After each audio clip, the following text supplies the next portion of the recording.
Hello there, friends. Today's March 21st, 2024, and today we're going to take a look at the 2023 Prizm Basketball Victor Wembanyama rookie card number 136. We'll discuss what it's worth in a raw state, a PSA 9, as well as a PSA 10 grade. As you can see down below, we've established quite a few numbers that we'll do a deep dive into in order to find out what this card is worth, establish some fair offers, as well as let you know what I personally would be selling it for if I were selling it from my own collection. So let's get into it. On the right hand side, you can see 15 recent comps. These are all auction sales that finished recently off of eBay. I only do auctions, no buy it now, no best offer, because I like to see that supply and demand be established by people bidding against each other. I think that's key in order to get that supply and demand. Now, in the raw state is where we will see the most variation. As you can see, a $72 low all the way up to a $159 high. That is more than a 100% swing, which is good and bad. Obviously, that's a huge swing. That is people trying to hunt down perfect cards because they want to get them graded, but also it leaves a little wiggle room for us to find a good card and make a bit of profit by buying low and selling high. So good and bad about that process. It'll be a little difficult to do so, but we'll put some effort into it. Now, as far as this card is concerned, we have seen 1,230 PSA submissions. 744 of them have come back at a perfect PSA 10, which is a 60.49% return rate. That is crazy, right? So that's why people are trying to get their hands on those nice versions of this card, because there is such a big return rate right now. We're seeing this pretty much across all of that Prizm brand, regardless of who that rookie is, much more than, say, a Donruss card would be. As far as these numbers that we're seeing on this chart here, blue down below here would be the average bid price paid in order to win one of these cards in the raw state. That comes to $106.01. To the right of that, we have the average shipping cost of $3.97, and that gives us a $109.96 all-in price point to have it show up at your front door. Now, I personally don't consider either of these numbers, the 109 or the 106, to be fair market value for this card, because there are seller's fees that must be considered. And those fees generally range between 13 and 15%. So that's why I personally think this orange number, 9167, is actually fair market for this card.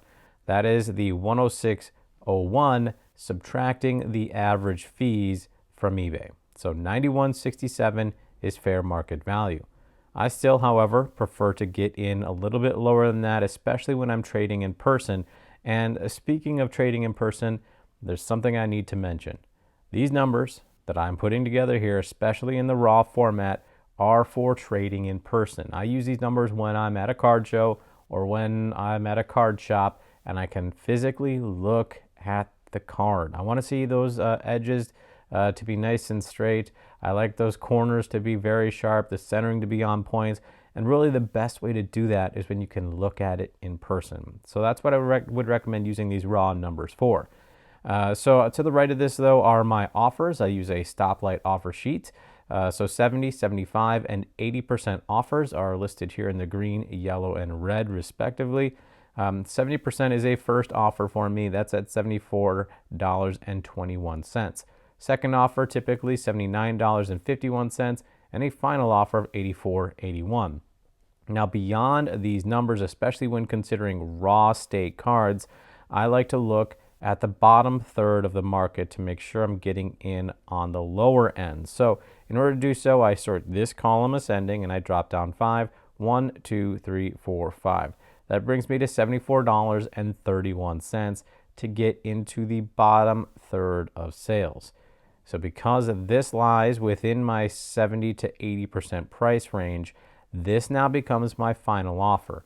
In person, if I see a card, if it looks nice, I am willing to spend $74.31 or trade cards to that amount.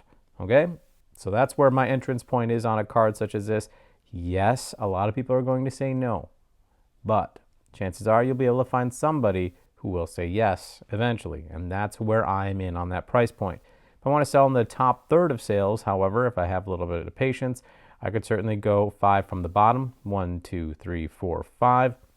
And $93.92, let's call it $94 even, is what I would price this card at, netting me about a $20 profit in person or on trade, or a 108.61 buy it now on eBay or minimum bid in order to get that same amount back. So that is what I personally would value it for if I'm letting it loose from my own personal collection, at least a $94 offer, and I would hopefully pick it up at $74. Find somebody who would like to move on from the card themselves. Trust me, a lot of these sellers, they have plenty of profit in that they probably got this card even lower than that. So I think you can find that trade up situation as well. All right, so now that we've addressed the raw card, the PSA 9s and PSA 10s will go a lot faster here. All right, next up we're going to take a look at the PSA 9 grade of this same card. As you can see through the graph, much more consistent, right? That's what happens when people actually pick up a graded card.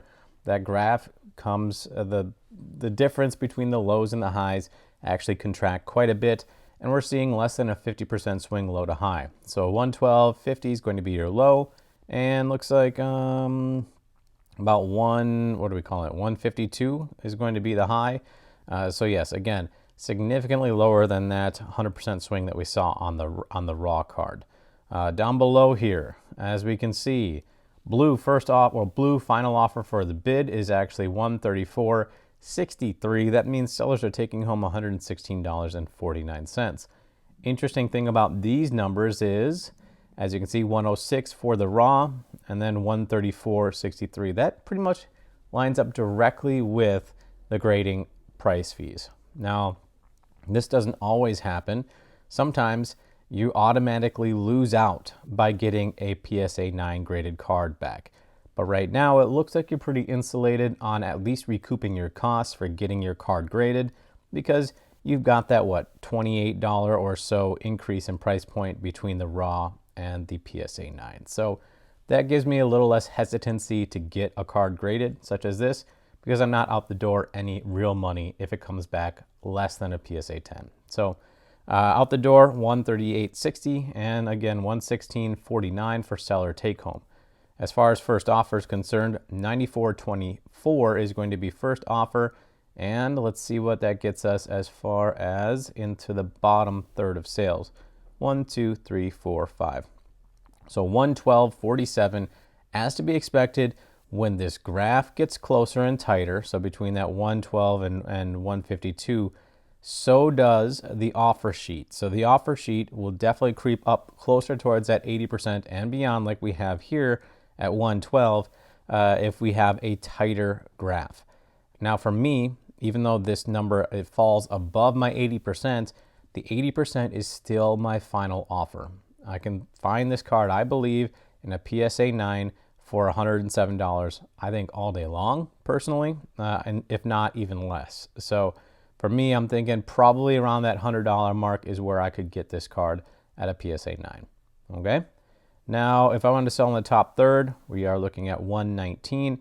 Doesn't leave very much profit margin if you are buying at that 107, so a $12 profit. Yeah, that's nice, but you're also tying up over $100 worth of your hard-earned money on turning that around.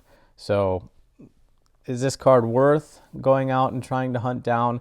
I personally think probably not, especially because it's already been graded at a PSA 9, which means that 60% return rate really didn't do you any good.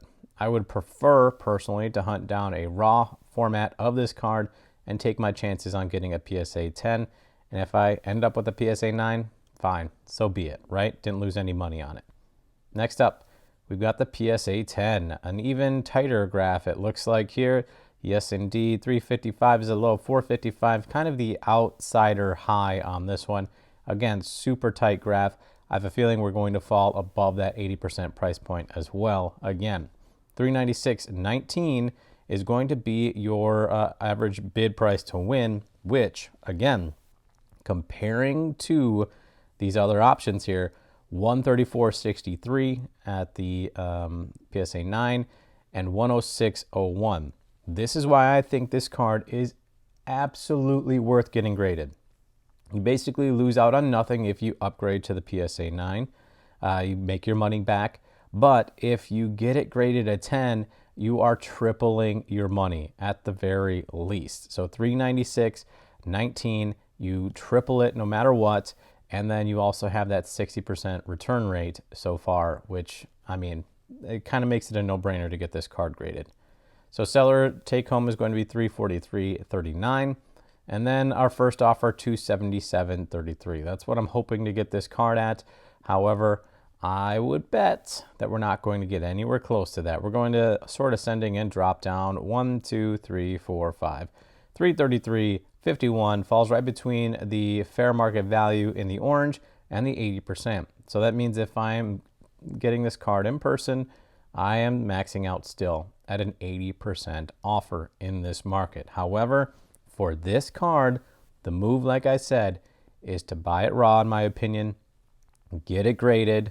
If you get that PSA 9, you're not losing out on too much money.